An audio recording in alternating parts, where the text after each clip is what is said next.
Hello friends, myself Gurdeep and welcome to Advanced Agricultural Classes. Today in this lecture we will cover a very important topic that is soil water. Means कि soil water क्या है। अब से पहले हमने soil के बारे में देखा कि सॉइल क्या है, सॉइल की डिफरेंट प्रॉपर्टीज़ क्या है और सॉइल की प्रॉपर्टीज़ किन चीज़ पे डिपेंड करती है। तो आइए देखते हैं आज का लेक्चर जिसमें हमने सॉइल वाटर को डिस्कस किया है। So first of all what is soil water?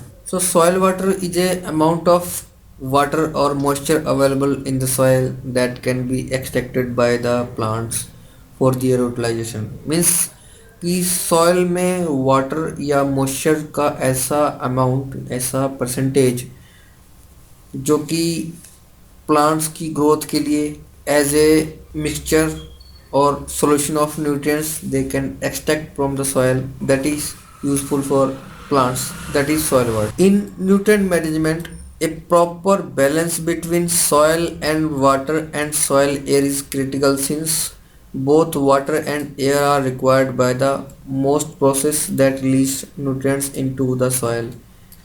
कि सॉयल वाटर और एयर में बैलेंस रहना बहुत ज़रूरी है क्योंकि बहुत से ऐसे न्यूट्रिएंट्स हैं या मोस्ट ऑफ द न्यूट्रिएंट्स हैं जो कि प्लांट्स के द्वारा सॉयल वाटर सॉल्यूशन के रूप में लिए जाते हैं। So soil water is particularly important in nutrient management. ये सॉयल वाटर है, इतना वाटर सॉयल में अवेलेबल है, वो न्यूट्रिएंट मैनेजमेंट में इम्पोर्टेंट रोल प्ले करता है।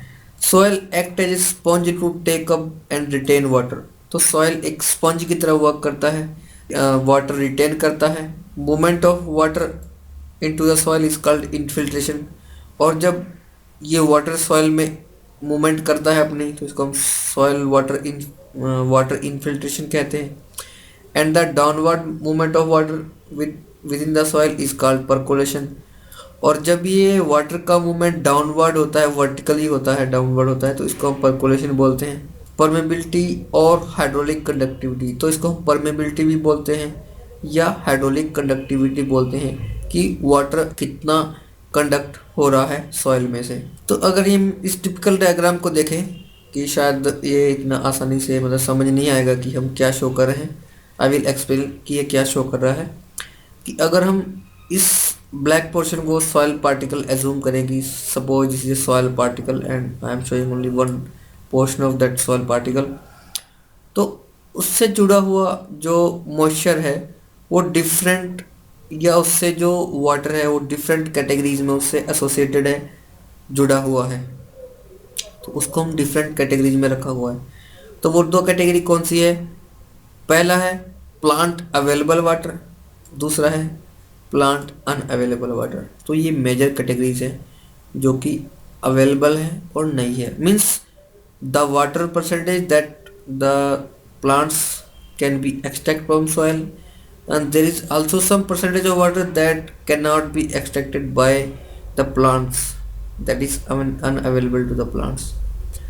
तो जो मेजर कैटेगरी है उसके बाद हमने उसको डिफरेंट कैटेगरीज में रखा है, जैसे कैपिलरी वाटर है, ग्रेविटेशन वाटर है और हाइग्रोस्कोपिक वाटर है। तो ये तीन तरह का वाटर है। तो चलिए देखते हैं एक एक करके इन सब के बारे में डिटेल में कि कौन सा वाटर कौन सा है या इसकी क्या प्रॉपर्टीज़ है, इनका क्या यूज है, ये अवेलेबल है क्यों नहीं है, इसके बारे में देखते हैं। तो सबसे पहले अगर हम देखें कि वाटर जो है कितनी तरह का है, मैंने पहले भी डिस्कस किया, तीन तरह का है, hygroscopic water, capillary water and gravitational water. सबसे पहले हम डिस्कस करते हैं hygroscopic water. Hygroscopic water is attached to the soil particle with the adhesion forces. Means कि ये एडेजन फोर्स क्या होता है, ये इसको एडेजन वाटर क्यों बोलते हैं? कि जो फोर्स दो डिसिमिलर मॉलिक्यूल्स के बीच में होता है, the force between two dissimilar molecules is called adhesion force, attraction force। This suppose this is a soil particle and this is water, the attraction between two dissimilar molecules, that is adhesion. If the force between two similar molecules, suppose this is a soil, this is a soil, then it is called cohesion force। I hope you understood कि cohesion और adhesion में क्या difference है। अगर ये एक water है और ये भी एक वाटर है, तो अगर वाटर और वाटर के बीच में जो फोर्स होगा उसको हम कोहेजन फोर्स बोलते हैं। Means The force between two similar molecules is called cohesion and force between two dissimilar molecules is called adhesion. तो जो हाइग्रोस्कोपिक वाटर है वो सॉइल पार्टिकल और वाटर पार्टिकल के बीच में फोर्स है जो कि एडेजन फोर्स है। ये बहुत ही स्ट्रांग फोर्स होता है दोनों के बीच का। और ये जो सॉइल वाटर है ये एड्जॉर्प्शन से कनेक्टेड रहता है सॉइल के साथ में, ये एड्जॉर्ब वाटर रहता है। It is not easy to remove this water. It can only be removed by oven drying. Means when we heat the soil at very high temperature, that only we can extract or we can remove that part of the water from soil. It is not available to the plants. और ये hygroscopic water है वो plants को available नहीं होता है। As in this figure you can see that this is the condition when the hygroscopic water is only remained in soil, means all the capillary water and gravitational water is removed from the soil or extracted from the soil already and only soil is remained with the hygroscopic water. This will be the condition of the plants in the field if only hygroscopic water will be there. Again I have already discussed about this soil particle and this is the part of hygroscopic water, means this is soil particle and this will be the layer of hygroscopic water around the soil and it will not be available to the plant directly, and this water is bounded with very high force, with very high absorption force, that is from 1000 atmospheric pressure to 10,000 atmospheric pressure. You can imagine how high this pressure is or how high force is this. तो ये बहुत ही tightly bounded रहता है जो कि easily removable नहीं होता है। इसको रिमूव करने के लिए इसको बहुत ही हाई टेम्परेचर पे हीट किया जाता है तो ही इस वाटर को रिमूव किया जा सकता है। मीन्स ओवन ड्राई मेथड से ही इसको रिमूव किया जा सकता है। It can not be extracted bye simple drawing. Next हम देखते हैं कोहेजन वाटर और capillary water. Cohesion I have already told the force between two similar molecules, means ये वाटर से वाटर बाउंडेड रहता है तो ये इजी होता है रिमूव करना और ये इतना टाइटली बाउंड नहीं होता है। Removed by air drying, it can be removed by simple drying. It need not to put the soil in the oven and heat it very high temperature, then only can it remove. No, it can be removed by simply air drying only. Most is the available to the plant. तो जो maximum water होता है, जो capillary water होता है, वो plants को available होता है। इसमें भी हमने दो कैटेगरी रखी हैं कि कैपिलरी वाटर है, among that capillary water one part is also unavailable to the plants and the most of the part that is available to the plants. We will see in next figure. Some unavailable to the plants especially in clay or high organic matter soils. तो कुछ ऐसी soils में होता है जो clay soils है या high organic matter soils हैं, उनमें कैपिलरी वाटर का कुछ पार्ट भी अनअवेलेबल होता है। जनरली हम यही बोलते हैं capillary water is only the available water to the plants, but some part of the capillary water is also not available to plants. Then it is bound by only a small thickness, that is 15 to 20 molecule thick. Suppose this is a one molecule, then it is only bounded by 20 molecule thickness, and you know molecules are very small. Now in this figure is showing this is the capillary water portion, and in this capillary water portion this water is not available to the plant and this capillary water portion is only available to the plants. Means this is the part which I was talking about, the capillary water is not available to the plant. तो ये capillary water होने के बाद भी available नहीं है। Next we will see the difference between wilting point and hygroscopic coefficient. तो जब ये वाटर प्लांट्स को अवेलेबल नहीं होता है तो प्लांट्स क्या होता है कि in the deficiency of the water plant starts to wilt और plant starts to dry। जब प्लांट ड्राई होना स्टार्ट हो जाता है तो हम उसको विल्टिंग पॉइंट बोलते हैं। वो विल्टिंग पॉइंट पे पहुंच जाता है जब वो सूखना स्टार्ट कर देता है। और हाइग्रोस्कोपिक कोफिशिएंट क्या है, और जब वाटर इस हाइग्रोस्कोपिक वाटर लेवल तक पहुंच जाता है, मीन्स तो plants cannot extract the water at any cost, then it is at hygroscopic level and this limit is called hygroscopic coefficient, And this figure showing at wilting point plant is dried or somewhat dried, means it is about to die, and at hygroscopic level, a hygroscopic coefficient, plant cannot extract water anymore and it is dying. It is showing wilting point means moist, can't squeeze water, plant can't get any water.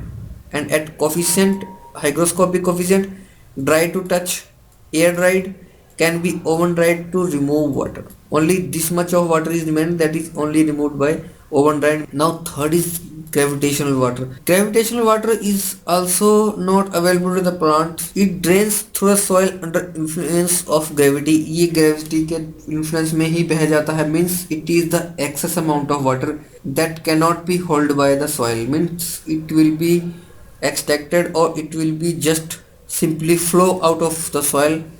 That soil cannot hold this water through the large pores. तो ये large pores होती हैं, उनके through ये बह जाता है gravity के कारण. The small pores can hold water against pull of gravity through capillary.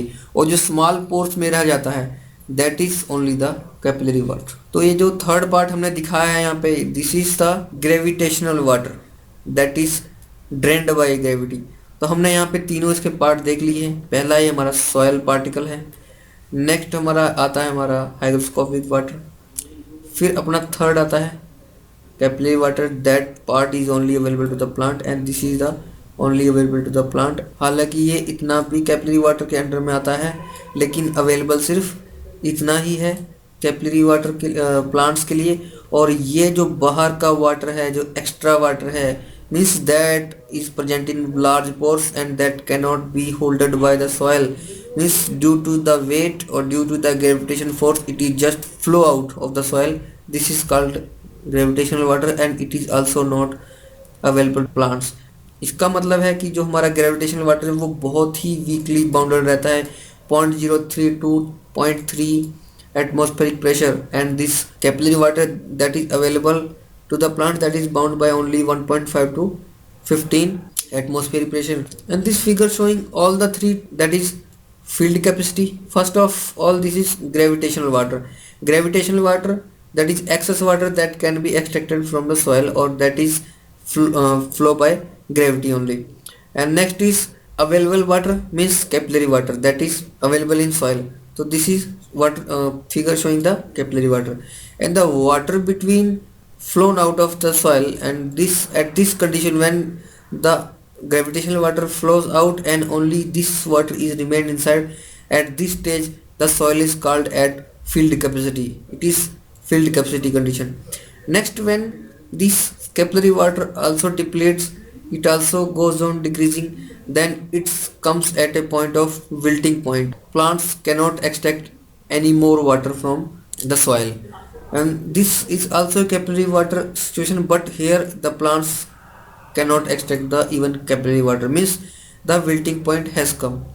Now next, when this unavailable water also depletes, then it comes at hygroscopic coefficient, means permanent wilting point. Also it is also called permanent wilting point. At this point it cannot extract any more water, it is only adsorbed to the soil particle, and this is oven dried soil when there is 0% water, means no water there. Now critical levels of water in soil.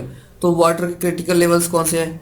Field capacity, wilting point and hygroscopic coefficient. I have discussed a little about all, but we will discuss in details now. So at field capacity what happens? Amount of water in soil after free drainage has removed gravitational water 2 to 3 days. means कि अगर हमारी saturated soil है, means it has 100% pores are filled with water, तो जब इसकी macro pores में से water drain हो जाता है और इसमें सिर्फ कैपिलरी वाटर ही रह जाता है, that is the condition at field capacity. Soil is holding maximum amount of water available to the plants. Means कि ये कंडीशन में सॉइल में जितना मैक्सिमम वाटर अवेलेबल है जो कि सॉइल प्लांट्स के लिए है, उस कंडीशन में हम इसको सॉइल फील्ड कैपेसिटी कहते हैं. Optimum aeration, micropores field with water and micropores with years.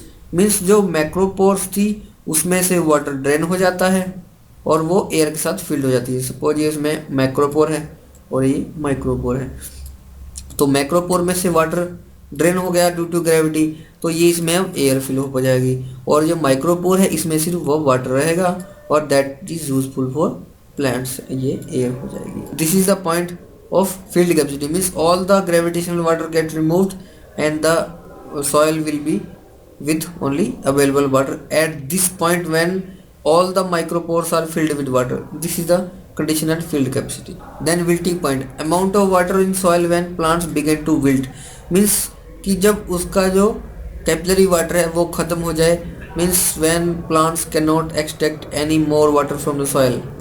ये पॉइंट जो है इसको हम विल्टिंग पॉइंट बोलते हैं। मीन्स ये अपना ग्रेविटेशन वाटर है, ये जब रिमूव हो गया अब हमारा कैपिलरी वाटर हुआ, तो ये कैपिलरी वाटर यहाँ तक अवेलेबल है। जब ये कैपिलरी वाटर भी चला जाता है तो हम इस पॉइंट पे पहुँच जाते हैं जो कि अनअवेलेबल वाटर होता है, और इस पॉइंट को ही हम विल्टिंग पॉइंट बोलते हैं कि जब पेड़ हमारा विल्ट हो जाएगा, सूख जाएगा। Plant available water is between field capacity and wilting point, only this much water is available to the plants. Next is hygroscopic coefficient और हाइग्रोस्कोपिक वाटर और permanent wilting point. Amount of moisture in the dry soil, means कि जो soil में सिर्फ dry soil में water का content है उसी को हम हाइग्रोस्कोपिक कोफिशिएंट या परमानेंट विल्टिंग पॉइंट बोलते हैं। Difference between air dry and oven dry amount, तो जो हमने सिंपली ड्राई करके सॉइल की है और उसके बाद ओवन ड्राई करके की है, तो दोनों के वेट में डिफरेंस आता है, उतना ही हमारा हाइग्रोस्कोपिक वाटर होता है। Not all capillary water is equal available to the plants, कि अगर हम देखें कि हम कहें कि एक सॉइल है, सॉइल सैंपल है, उसमें अगर सपोज कुछ वाटर कंटेंट अवेलेबल है, इतना वाटर कंटेंट अवेलेबल है, क्या हर एक प्लांट हर एक क्रॉप इस सारे वाटर को एक्सट्रैक्ट कर सकती है?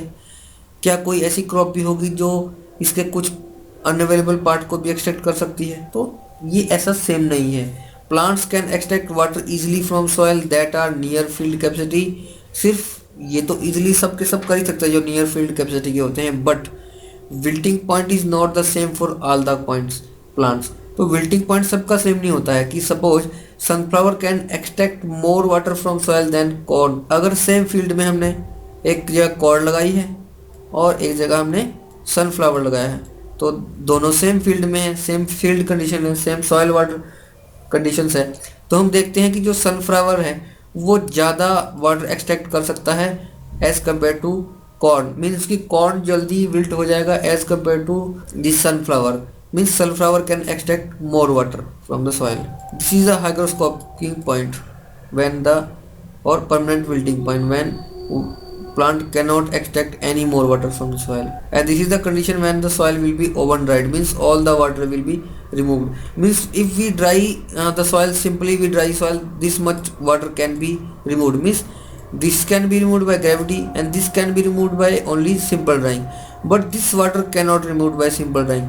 To remove this water we have to dry in oven, that is why this is shown here with arrow, this is only dried with oven. Next हमने तीनों को दिखाया है एक ब्लॉक डायग्राम के द्वारा, और सिंपली आपको समझाने के लिए बताया गया है कि सपोज ये सॉइल ब्लॉक है and soil block have this soil particles, these are soil particles. If this block is filled by water means saturated, it is fully filled with water, तो ये जो पोर्स है, जो स्पेसेस है, ये सब जगह वाटर भरा हुआ है, it is fully filled with water, तो ये ग्रेविटेशनल वाटर है, इसमें पूरा वाटर है। तो अगर हम इसको रखेंगे तो हम देखते हैं कि वाटर बह जाएगा इसमें से, it will flow out of the soil, only we will remain with the capillary water. तो जब ये ग्रेविटेशनल वाटर फ्लो हो जाएगा तो इसके बाद हमको ये फील्ड कैपेसिटी पे आ जाएगा, जबकि जिसमें सिर्फ मैक्रोपोर्स होंगी वो एयर भर जाएगी और माइक्रोपोर्स में वाटर रहेगा। तो मैक्रोपोर्स ये जो बड़ी थी हमारी उसमें एयर आ गई अब देखो, और जो माइक्रोपोर्स थी मीन्स की सॉइल के पार्टिकल के अराउंड जो माइक्रोपोर्स थी उनमें वाटर फिलअप हो गया। तो जब इसको हमें और ड्राई हो जाते हैं, जब वाटर एक्सट्रैक्ट कर लेगा तो इसमें पूरे में ज़्यादा में एयर आ जाएगी और water will be remain in touch with the soil particle. Means ये हाइग्रोस्कोपिक लेवल बोल सकते हैं या कैपिलरी अनअवेलेबल वाटर पॉइंट बोल सकते हैं, या तो ये परमानेंट विल्टिंग पॉइंट पे आ चुकी है सॉइल। तो ये तो था आज का लेक्चर जिसमें हमने देखा कि सॉइल वाटर क्या है, सॉइल वाटर के डिफरेंट टाइप्स कौन से हैं, उनकी क्या क्या कंडीशंस है, विल्टिंग पॉइंट क्या है, परमानेंट विल्टिंग पॉइंट क्या है, फील्ड कैपेसिटी क्या है, हाइग्रोस्कोपिक पॉइंट क्या है, तो इन सब के बारे में हमने डिस्कस किया। उम्मीद करता हूँ आपको ये लेक्चर पसंद आया होगा। अगर आपको ये लेक्चर पसंद आया है तो प्लीज़ लाइक करें, शेयर करें मेरे दोस्तों के बीच, जिससे कि उनको भी एडवांटेज मिले। अगर आपने हमारे फेसबुक पेज या फेसबुक ग्रुप को ज्वाइन नहीं किया है तो प्लीज़ आप उसे भी ज्वाइन कर लीजिए। Thank you for watching.